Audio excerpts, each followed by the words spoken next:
சிவகங்கை தொகுதியில் போட்டியிடும் காங்கிரஸ் வேட்பாளர் கார்த்திக் சிதம்பரத்திற்கு ஆதரவாக திருப்புவனம் பகுதியில் அவரது மனைவி ஸ்ரீநிதி சிதம்பரம் வீதி வீதியாக சென்று வாக்கு சேகரித்தார். மடப்புரம் காளி கோயில் மற்றும் மணிமந்திர விநாயகர் கோயில் ஆகியவற்றில் சாமி கும்பிட்ட பின் கடும் வெயிலையும் பொருட்படுத்தாமல் வாக்காளர்களை சந்தித்து வாக்கு சேகரித்தார்.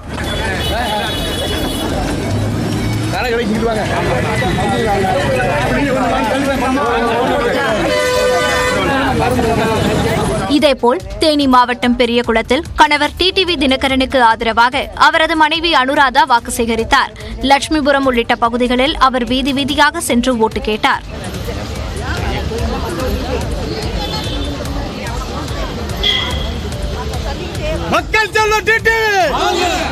இதனிடையே விருதுநகரில் பாஜக சார்பில் போட்டியிடும் வேட்பாளர் ராதிகா அருப்புக்கோட்டை பகுதியில் வாக்கு சேகரித்தார்.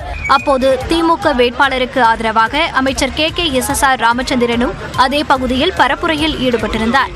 இருவரும் ஒருவரை ஒருவர் சந்தித்தபோது நலம் விசாரித்து கைகுலுக்கினர்.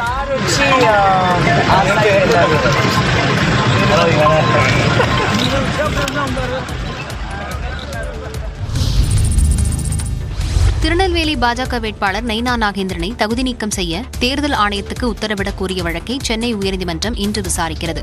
திருநெல்வேலி தொகுதியில் சுயேட்சையாக போட்டியிடும் ராகவன் என்பவர் சென்னை உயர்நீதிமன்றத்தில் மனு ஒன்றை தாக்கல் செய்தார். அதில் தாம்பரம் ரயில் நிலையத்தில் 4 கோடி ரூபாய் பிடிபட்டது தொடர்பாக பாஜக வேட்பாளர் நைனா நாகேந்திரன் மீது சட்டவிரோத பணப்பரிமாற்ற சட்டத்தின் கீழ் நடவடிக்கை எடுக்குமாறு அமலாக்கத்துறையிடம் மனு அளித்தும் நடவடிக்கை எடுக்கவில்லை என தெரிவித்துள்ளார். மேலும் வாக்காளர்களுக்கு அளிப்பதற்காக பணம் பதுக்கி வைத்திருந்ததால் நைனா நாகேந்திரனை தகுதி நீக்கம் செய்ய வேண்டுமென தலைமை தேர்தல் ஆணையர் மற்றும் தமிழக தலைமை தேர்தல் அதிகாரியிடம் மனு அளித்தும் நடவடிக்கை எடுக்கப்படவில்லை என குற்றம் சாட்டியுள்ளார். எனவே நயினார் நாகேந்திரன் மீது நடவடிக்கை எடுக்க அமலாக்கத்துறைக்கும் தகுதி நீக்கம் செய்ய தேர்தல் ஆணையத்துக்கும் உத்தரவிட வேண்டும் எனவும் ராகவன் கோரிக்கை விடுத்துள்ளார். இந்த மனுவை அவசர வழக்காக விசாரிக்க வேண்டும் என மனுதாரர் சார்பில் அவரது வழக்கறிஞர் இமானுவேல் முறையிட்டதால் தலைமை நீதிபதி அமர்வு இன்று விசாரணை நடத்த உள்ளது.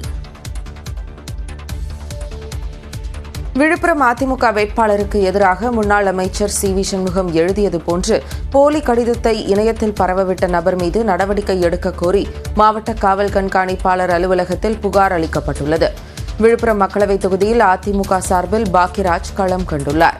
இவரை வேட்பாளராக நிறுத்தியதற்கு அதிமுக முன்னாள் அமைச்சரும் தற்போதைய மாநிலங்களவை உறுப்பினருமான CV சண்முகம் எதிர்ப்பு தெரிவித்ததாக இணையத்தில் தகவல் பரவியது.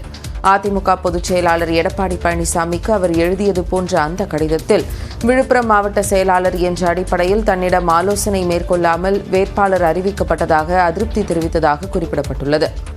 மேலும் விழுப்புரம் அதிமுக வேட்பாளரின் பெயருக்கு பின்னால் பொய்யான கல்வி தகுதியை குறிப்பிட்டு சுவரொட்டிகள் ஒட்டி கட்சிக்கு அவப்பெயர் ஏற்படுத்துவதாகவும் இதனால் வெற்றி வாய்ப்பை பறிப்பதாகவும் அந்த கடிதத்தில் கூறப்பட்டுள்ளது. ஆனால் எடப்பாடி பழனிசாமிக்கு CV சண்முகம் எழுதியது போன்று வெளியான கடிதம் போலி கடிதம் என்று கூறி அக்கட்சியின் வழக்கறிஞர்கள் தமிழரசன், ராதிகா செந்தில் ஆகியோர் விழுப்புரம் மாவட்ட காவல் கண்காணிப்பாளர் அலுவலகத்தில் புகார் அளித்துள்ளனர். அதில் CV சண்முகம் எழுதியதாக சமூக வலைதளங்களில் பரவி வரும் கடிதத்தில் உள்ளது பொய்யான தகவல் என்றும் அதை பரப்பியவர்கள் மீது உரிய நடவடிக்கை வேண்டும் என்றும் கோரிக்கை விடுக்கப்பட்டுள்ளது. அத்துடன் தேர்தல் நேரத்தில் திட்டமிட்டு வதந்தி பரப்புவதாகவும் அதிமுக சார்பில் குற்றம் சாட்டப்பட்டுள்ளது.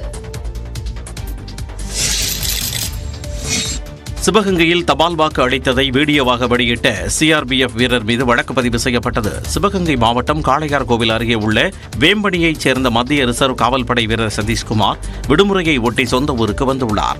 இங்கு சிவகங்கை தொகுதி தேர்தலுக்கான தபால் ஓட்டு போடும் பணி நடைபெற்றது.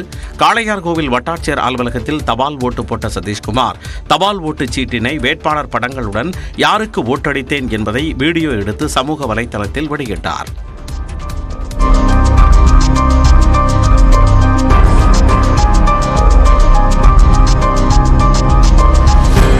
இது தொடர்பாக மாவட்ட ஆட்சியர் ஆஷா அஜித் உத்தரவின்படி காளையார்கோவில் காவல் நிலையத்தில் CRPF வீரர் சதீஷ்குமார் மீது வழக்கு பதிவு செய்யப்பட்டது.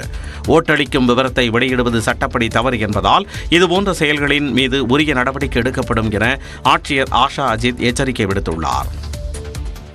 வேலூர் சுயேட்சை வேட்பாளர் மன்சூர் அலிகான் திடீர் உடல்நலக்குறைவால் சென்னையில் உள்ள மருத்துவமனையில் அனுமதிக்கப்பட்டுள்ளார்.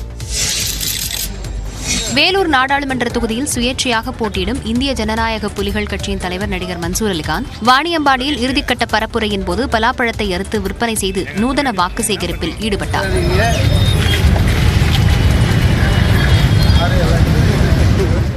அதேபோல் துணிக்கடையில் துணிகளை வாங்கியும் அவர் வித்தியாசமாக பரப்புரை மேற்கொண்டார்.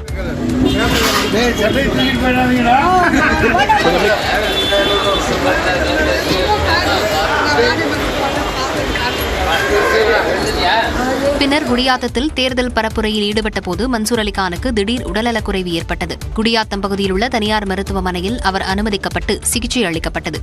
பின்னர் மேல் சிகிச்சைக்காக மன்சூர் அலிகான் சென்னை அழைத்து வரப்பட்டார்.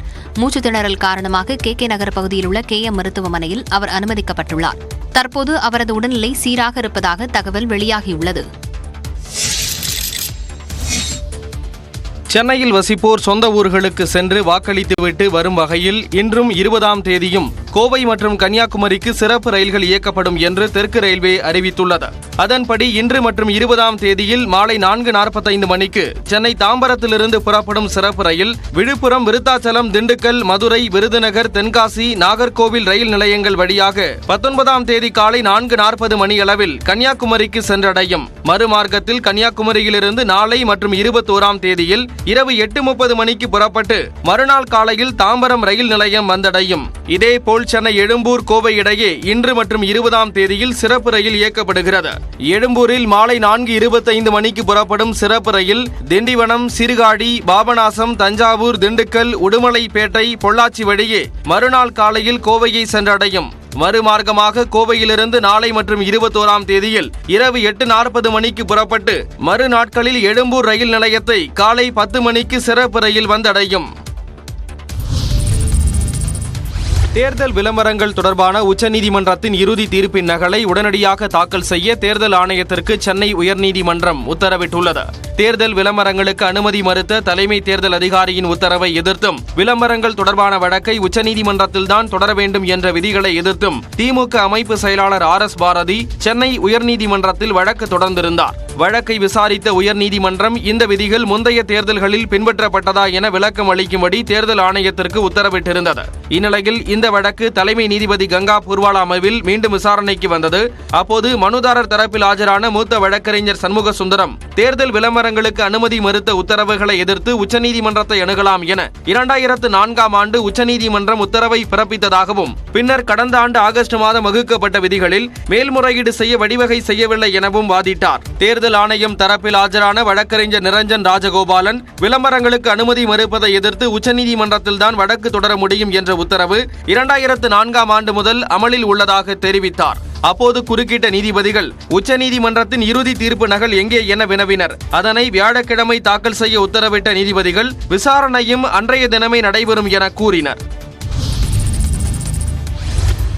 காப்புரிமை விவகாரத்தில் தனது உரிமைதான் மேலானது என்ற வகையில் கருத்து தெரிவித்ததாகவும் மற்றபடி தான் அமைதியானவன், அடக்கமானவன் என்றும் நீதிமன்றத்தை மதித்து நடக்கக்கூடியவன் என்றும் இளைய